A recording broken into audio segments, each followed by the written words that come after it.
बिल्कुल। उथल पुथल से ही नया सितारा उगता है। हाँ, पीड़ा तथा कष्ट से ही नए जीवन का जन्म होता है। भारत का भी एक नया जन्म हो रहा है। वह उस कल से गुजर रहा है जब उथल पुथल और पीड़ा की भी अपनी एक निश्चित भूमिका होती है। हाँ, जब सारी गणनाएं गलत साबित हो जाएंगी तब ताकतवर लोग कमजोर और सीधे साधे लोगों को देखकर अचंभित रह जाएंगे। वाह बिल्कुल जी वाह, क्या विचार है।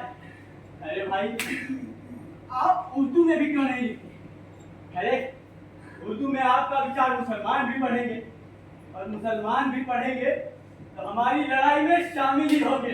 नाराए तकबीर, अल्लाहू अकबर, नाराए तकबीर, अल्लाहू अकबर, नाराए तकबीर, अल्लाहू अकबर। इन हरामजादों को सबक सिखाने का वक्त आ गया है। ये रहे यार समाजी मंदिर, एक भी दीवार समूची ना बचे।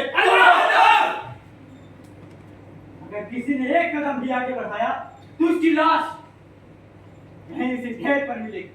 होश में होश पाक मियां, शायद तुम भूल चुके हो कि तुम एक हिंदू नहीं मुसलमान। हम और तुम एक ही कौम के हैं। हाँ, हम और तुम एक ही कौम के तो हैं, मुसलमान मुसलमान। और ये मत भूलो मियां कि तुम्हारे काम में और मेरे काम में जमीन आसमान का अंतर है।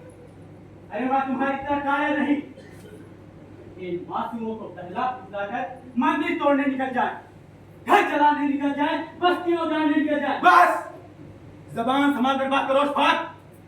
क्या तुम्हें दिखाई नहीं देता ये बिस्मिल हम मुसलमानों को कैसे दबाने की कोशिश कर रहा है?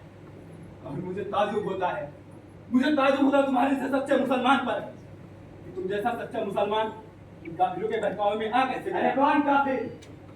ये मुझे ताज्जुब तो तुम जैसे लोग को ऊपर होता है कि तुम आ रहे हो बहकावे में उनको ये फिरंगियों के।